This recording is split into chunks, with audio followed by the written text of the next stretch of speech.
Hello, this is Norman, and welcome to Run with Horses, the daily show. And we are getting ready for a blizzard today, apparently. So it'll be a nice, slow day inside, I think, today. But I'm in Mark chapter 9, which is a great place to be on a cold, wintry day. And particularly today, I'm focusing on Mark chapter 9, verses 33 to 35. And the question here that the disciples are asking, although they're not overtly asking, is who is the greatest and how do you become the greatest? So, starting with verse 33, it says, Then he, Jesus, came to Capernaum. And when he was in the house, he asked them, What was it you disputed among yourselves on the road? But they kept silent. For on the road they had disputed among themselves who would be the greatest. That sounds like a very modern thing to dispute. And he sat down, called the 12, and said to them, If anyone desires to be first, he shall be last of all and servant of all. Now, it's interesting. The disciples are going down the road, and if they're good disciples, they've been paying attention to Jesus and how he treats people, how he does things. They would have noticed his humility. They would have noticed his servanthood. And a true disciple then is desiring to be like the master. So they would be attempting to copy that. But instead of talking about how to build humility and compassion into their life, they're arguing about who's going to be the greatest in the kingdom of God. I think this is something that is,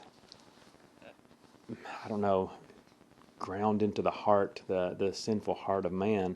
There's this desire to be somebody, to be noticed. And there's an innate desire, I think, in a lot of us to look at other people, and we want to feel good about ourselves. So we're kind of critical and judgmental of other people. We want to see their negative aspects so that we can feel good about ourselves. So we're not that bad. But Jesus let them know and lets us know that God does notice the little things. And he teaches this throughout his ministry, that even the cup of water given in his name is noticed and rewarded. So God notices the little things. He sees the heart behind our actions, and that's something that Jesus consistently taught, that yes, the actions matter, but the actions matter because they reveal the heart. The actions come from somewhere, and it's a heart condition. Well, Jesus knows that. He sees that. God sees the heart.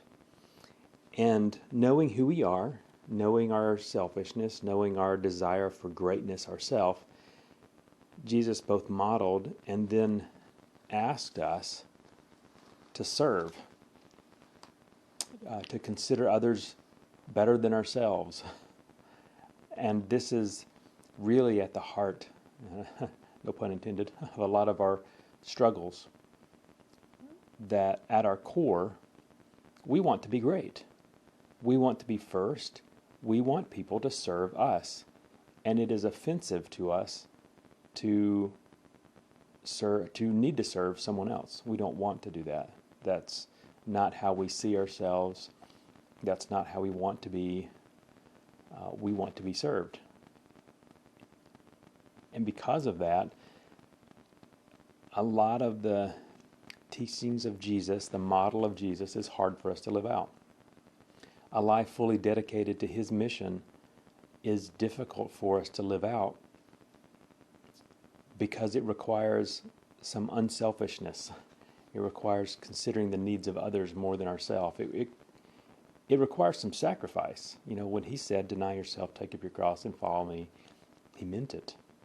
And we don't naturally like that. That's not how we see ourselves or how we want to be. So it's a struggle for us. So we tend to be pulled toward those disputes about who is the greatest. So today, I don't want to be the greatest. I want to look for the opportunities to serve, and hopefully you do as well. Be encouraged, have a great day, and hopefully you're somewhere warmer than I am. Have a good one.